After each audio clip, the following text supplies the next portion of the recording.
Bien, amigos, ya que estamos con Wendy Santos Berroa, quien, como hemos comentado, ha tratado muchos temas sensitivos con mucha capacidad, la gente le da seguimiento en las redes sociales y ahora ha puesto sobre el tapete un tema también sensitivo, que está denunciando la privatización del agua y se mantiene con el foco puesto en todas las tentativas del presente gobierno por enajenar los bienes públicos. De modo que recibimos con mucha satisfacción a Wendy Santos Berro. Gracias, Alberto, por tus palabras. Mira, el proyecto de ley de aguas no comienza con el gobierno de Luis Abinader. Es un proyecto que viene del año 2000 y tanto, 2006, 2007. Y te lo digo porque en el 2012 yo estuve en la Comisión Bicameral del Congreso y yo representaba junto a Domingo Abreu lo que se llama Articulación Nacional Campesina. Éramos de las pocas organizaciones que representaba a la sociedad civil. Pero usted de campesina no tiene absolutamente nada. Y debo decir que en ese momento yo era vicepresidenta ejecutiva de Agua Planeta Azul. O sea, había un conflicto de intereses, pero ellos consideraron que yo era una persona justa, que yo jamás iba a hacer algo que traicionara lo que era el pueblo dominicano, a pesar de yo estar dentro de la empresa. Y permitieron que entonces usted los representara. Permitieron no, me propusieron. Wow. Me propusieron, yo me sentí bastante bien, porque dije, bueno, ellos entienden que yo no voy a hacer algo que sea privatizante, a pesar de que yo estoy en el sector privado. Entonces, en ese momento, déjame decirte, hubo muchas discusiones acerca de ese proyecto que fue sometido por el entonces representante de Monseñor Noel, el senador Félix Nova. Hubo reuniones, hubo una mesa grandísima en el Congreso, y dentro de las recomendaciones que nosotros hicimos como sociedad civil en ese momento estaba el hecho de que el proyecto permitía la privatización, pero no del agua en sí, porque el agua siempre va a ser pública, como son las playas. Las playas, dice la Constitución, que son públicas. Bueno, pero ahí hay que hacer una acotación.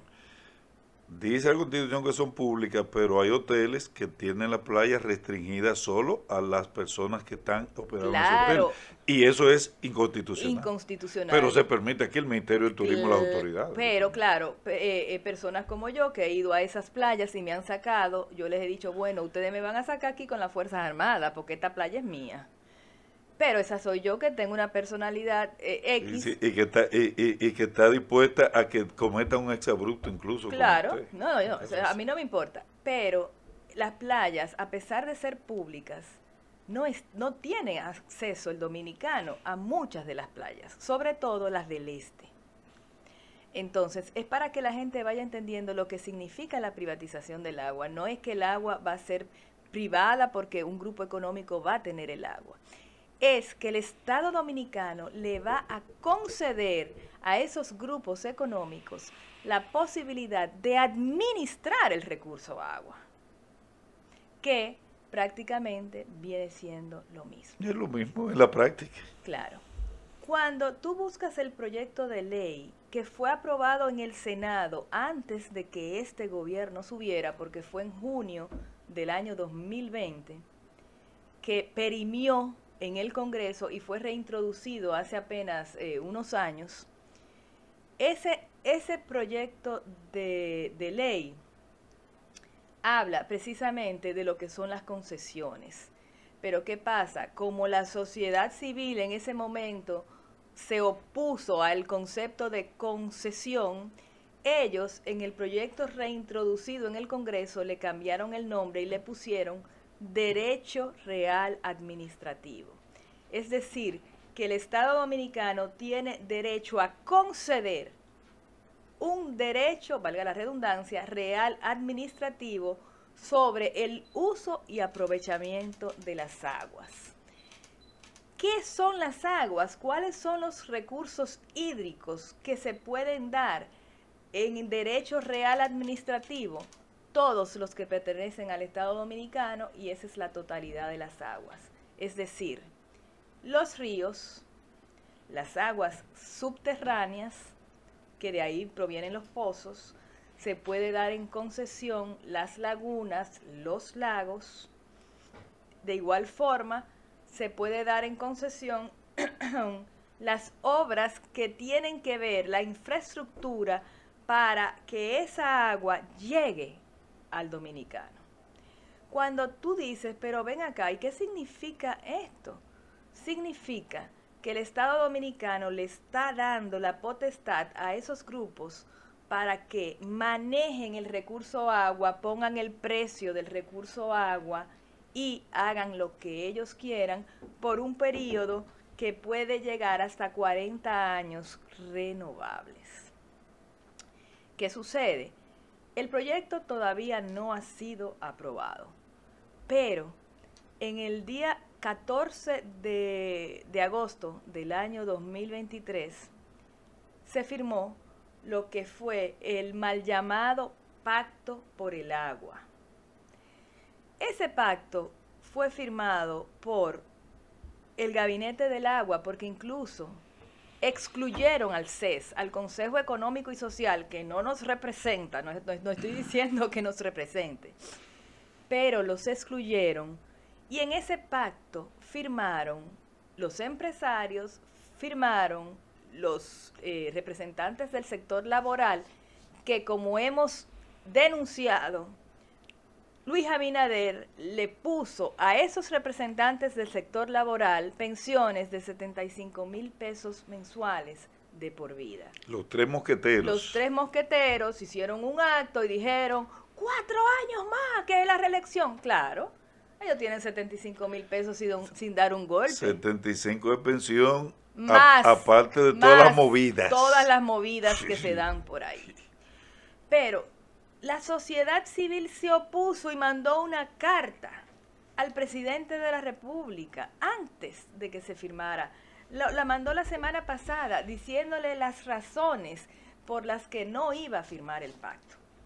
Dentro de las razones están, primero, que los acuerdos se quedaron a mitad de camino.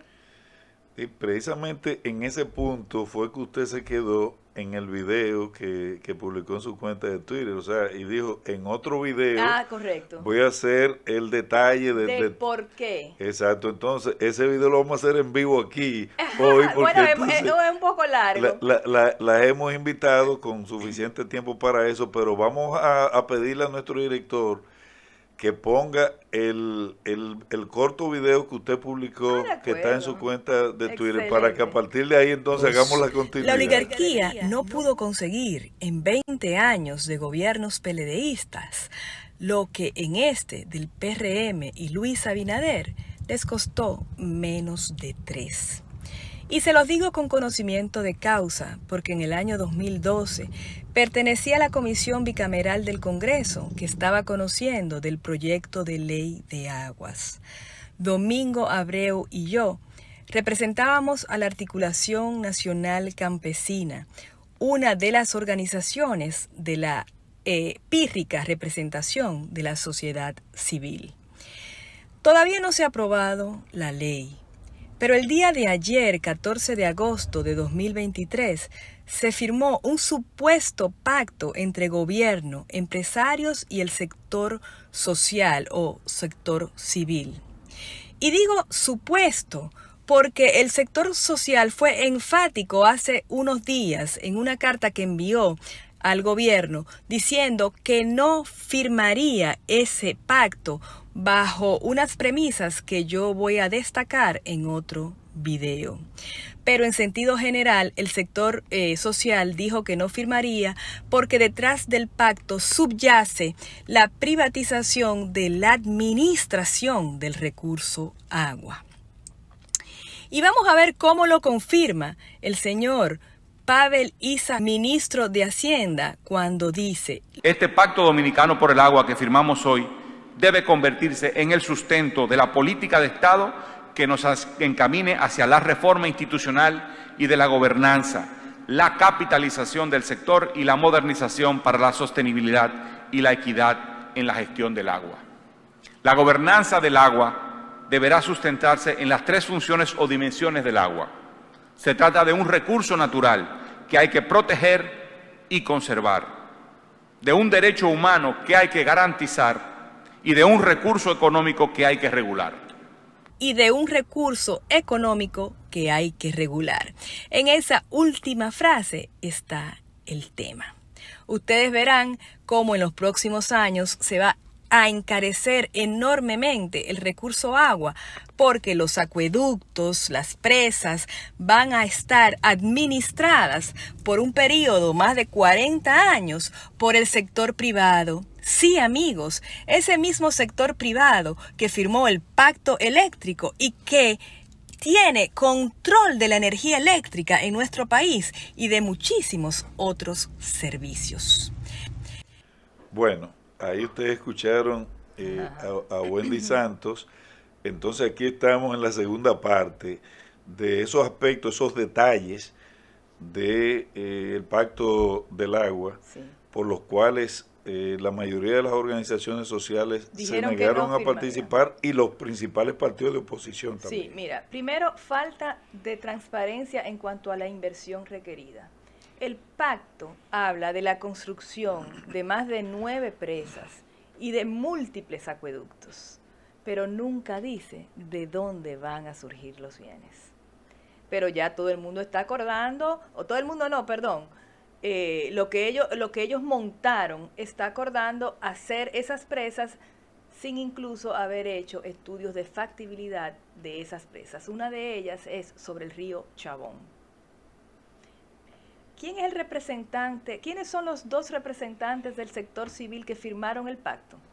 La Academia de Ciencias con el señor Eleuterio Martínez, que parece que fue agarrado en su buena fe, porque sí, no vamos a hablar mal de él. Hasta donde tenemos entendido, una persona capacitada y honesta. Y honesta, entonces entendemos que fue atrapado en su buena fe. Pero ¿quién fue el otro, la otra persona? Sur Futuro. ¿De quién es Sur Futuro? Banco Popular. O sea, aquí hay que decírtelo, llévatelo. Por el amor de Dios. Decimos nada. Por el amor de Dios. Aquí decimos las cosas como son. ¿Y Sur Futuro representa al pueblo dominicano? Es una sola pregunta. Sur Futuro tiene intereses porque Sur Futuro, sus dueños forman parte precisamente de lo que tiene dañado a este país, que es una élite empresarial que quiere tener control de todo. Imagínate que ese pacto, bueno, perdón, déjame seguir diciendo las cosas por las que no firmaron. Ambigüedades gubernamentales tendentes a la privatización. Y ahí te dicen todo lo que yo te he dicho, está citado. Aprobación de leyes inconstitucionales que permiten lo que ellos están haciendo en ese pacto. La ley de fideicomisos públicos, que demostramos aquí que es inconstitucional y que el recurso viene por ahí porque ya se está trabajando. La ley de ordenamiento territorial. Todas esas leyes preparan el escenario para la privatización de la administración del agua. También la validación sin discusión. Hubo, es verdad, muchas discusiones hasta que de repente se dejó de discutir. Y al sector social lo sorprende cuando ellos ven la noticia de que ya se va a firmar el pacto. Pero ¿cómo? Si ese pacto todavía no está consensuado. ¿A qué usted atribuye que se firme este pacto agua que no tiene los componentes de un pacto? Porque para que un pacto funcione tienen que estar las fuerzas vivas de una nación comprometiéndose al cumplimiento de eso, porque si no, el gobierno está para gobernar. Entonces el gobierno, que tiene también el Congreso, pudiera hacer las cosas como ha hecho todo lo demás. Entonces, ¿por qué se hace un pacto que no es un pacto real? Porque nuestro presidente Abinader quiere estar bien con Dios y con el diablo. Entonces, él quiere dar de visos de consensuado a cosas que son impuestas. El pacto eléctrico no lo firmó el sector social tampoco. ¿Y qué hemos visto? Yo denuncié hace ya varios años, 3 años, ese pacto va a ser perjudicial, no se lleven de las palabritas que dicen esta gente, sostenibilidad, y te envuelven en unas palabras que tú dices, miérquina, sí, es por el bien de la gente. No es por el bien de la gente, es por el bien Es un negocio lo que se busca. Pero claro que un gran sí. negocio. Pero, y entonces yo vine, el otro día fui a un país que me fascinó, en donde la energía eléctrica es gratuita, es un servicio. ¿Por qué? Porque los ciudadanos pagan impuestos. ¿Y para qué tú pagas impuestos? Servicios fundamentales como la energía eléctrica, como el transporte, como el agua, no deberían pasar al sector privado, porque es muy peligroso. Y yo escuchaba a Remberto Pichardo Juan ahorita en un video maravilloso, búsquenlo, que es de Gilbert Villo, y él decía, señores, aquí esos grupos empresariales tienen a los presidentes entre la espada y la pared, porque le dicen, mira, te restringo el efectivo, el dólar sube. La gasolina está a mano del grupo haitiano. No vendo combustible. Tal cosa, yo te lo freno. Imagínate que ahora encima de todo el poder que tienen, se le entregue el poder de cerrar las llaves de los acueductos de las diferentes provincias, de los diferentes municipios. Ven acá, Abinader, si tú no me concedes Pedernales, que ya la regalaron, si tú no me concedes tal cosa, yo te cierro la llave de Santo Domingo y no va a haber agua por 2 días. O sea, eso es demasiado peligroso y yo no veo que el pueblo dominicano esté reaccionando con la gravedad que representa lo que es este pacto. O sea, aquí en unos años, de verdad, yo no sé qué va a pasar con la República Dominicana.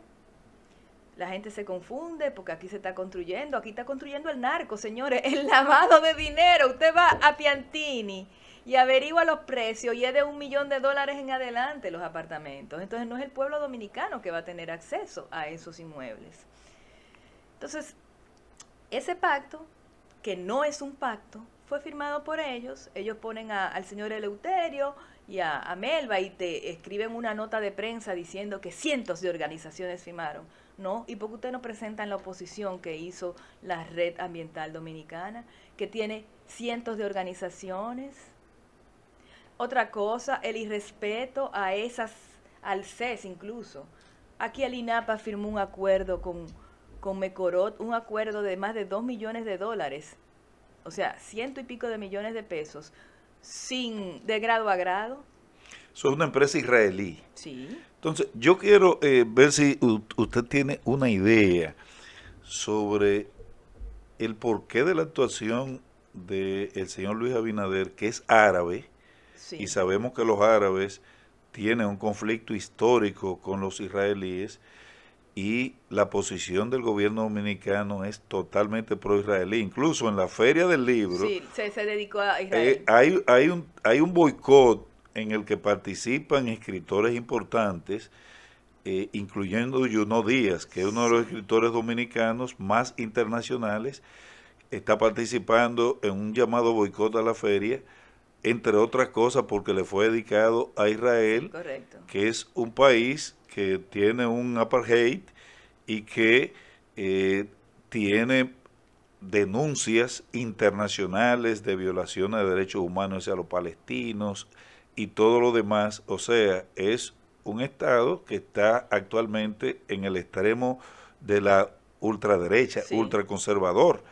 Entonces, tenemos aquí un presidente que es árabe, que creo que es del Líbano, sí, pero sus no es padres. Árabe, él es libanés. Exacto. Que no es lo mismo. Sí, pero son, porque él mismo, recordamos un video de una pregunta que le hicieron en un programa en Nueva York, y él, ¿tú quieres que te conteste como árabe o como dominicano? Entonces, o sea, él se asume sí, que es árabe. Entonces, y los libaneses, claro, son árabes en sentido general, aunque hay algún detalle por ahí que usted maneje.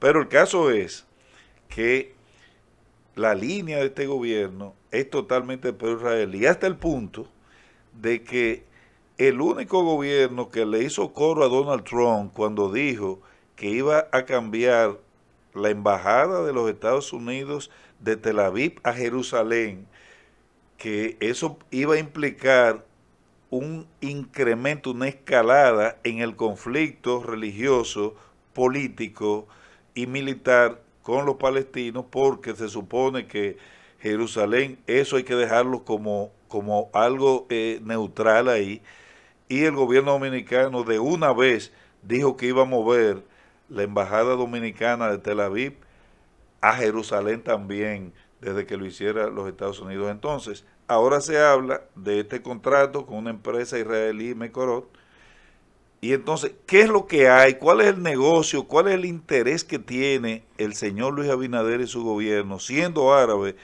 con los israelíes? Yo tengo una hipótesis que todavía no he podido comprobar. Ok, pero vamos a verla. Pero la puedo decir aquí. Gilbert Vigio tiene mucho poder en este gobierno. ¿Por qué? Explíquele a los amigos televidentes cibernatos quién es Gilbert Vigio. Es uno de los oligarcas con mayor poder y dinero de Haití. Y es haitiano. Es haitiano. Ciudadano haitiano, pero de origen extranjero. Sí, de origen judío. Judío.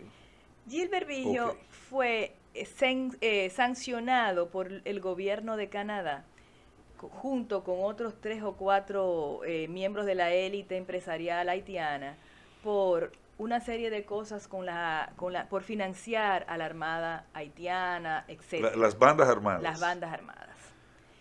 ¿Qué pasa? Gilbert Vigio entra en este país alrededor del año 2012, se alía con los grupos de poder de la República Dominicana, con esas élites empresariales que son despiadadas, malas, no tienen...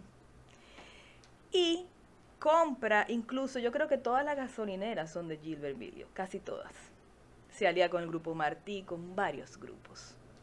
Y tiene, señores, tiene tanto poder que el asesor económico del Poder Ejecutivo, el señor Pablo Portes, no es nada más y nada menos que el CEO, el director de una de las empresas de Gilbert Vigio. ¿Ustedes están oyendo? O sea, Abinader puso a Macarrulla, representante de los Vicini, puso a Portes, representante de Gilbert Vigio.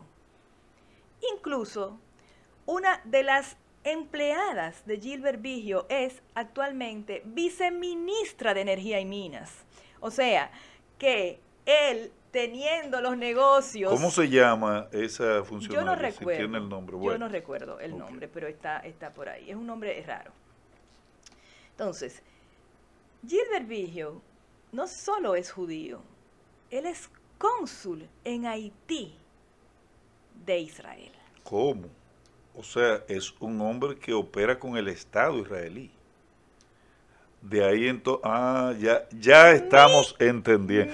Es una hipótesis que tiene mucho sentido. Mi hipótesis es que es este señor que trae a este grupo que tiene el know-how de cómo utilizar el agua de los mismos israelitas, palestinos, para negárselas a ellos y entregárselas a los israelitas.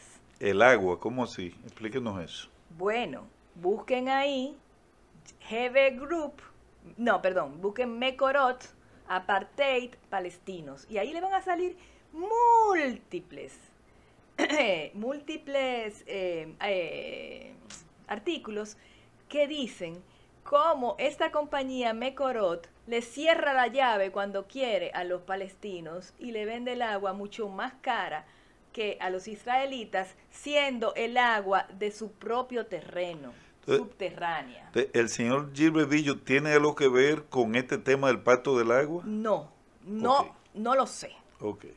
Te estoy diciendo mi hipótesis con relación a Mekorot. Okay. Que el único vínculo que yo veo es que Vigio es judío, y no solamente que es judío, sino que es el cónsul honorario de Israel en Haití. Entonces, el acuerdo que ha hecho el INAPA con Mekorot, ¿en qué consiste? Es un acuerdo ilegal, porque según la ley de compras y contrataciones y la actualización que hizo esa dirección en el año 2023, toda compra o servicio que pase, compra de bienes o servicios que pasen de 5 millones y algo, tiene que ser sometida a licitación. Y esto no fue sometido a licitación.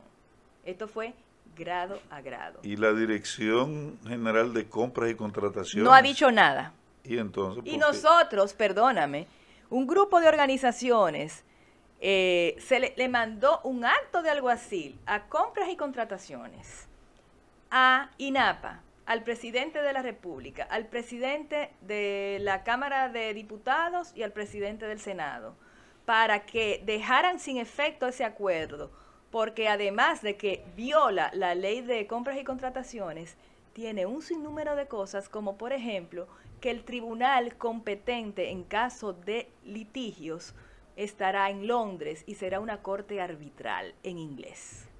Que el idioma oficial del acuerdo es el inglés. Y eso es inconstitucional. Entonces, usted mencionó al presidente del Senado. En el día de ayer, el periodista Geraldino González, que también, lo vi. Que también está en esa línea de defensa de los recursos naturales, sí, y del interés público, dijo que el expresidente del Senado, Eduardo Estrella, había que darle un récord Guinness, claro, por ser el presidente del Senado que más préstamos ha gestionado que se le apruebe a un presidente de la República. Claro.